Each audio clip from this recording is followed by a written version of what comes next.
Hey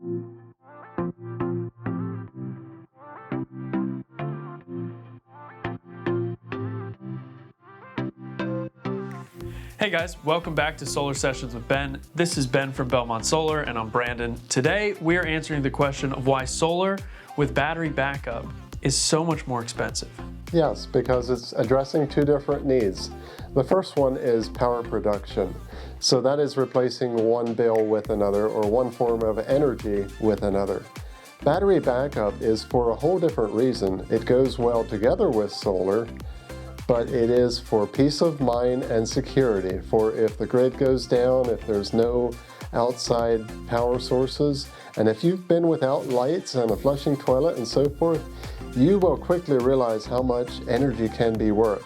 So batteries are adding peace of mind and security to your energy production. Gotcha. So there's the solar panels that make the power, and then there's the batteries that are going to store the extra power for a rainy day, for an emergency, and you don't have to rely on anything else.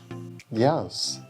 So you're producing your power from sunlight, and you can store it, and you can use it when the grid is down or when other utilities are unavailable. Gotcha. Awesome. Thanks guys for watching. Hope that was helpful. We'll see you next time.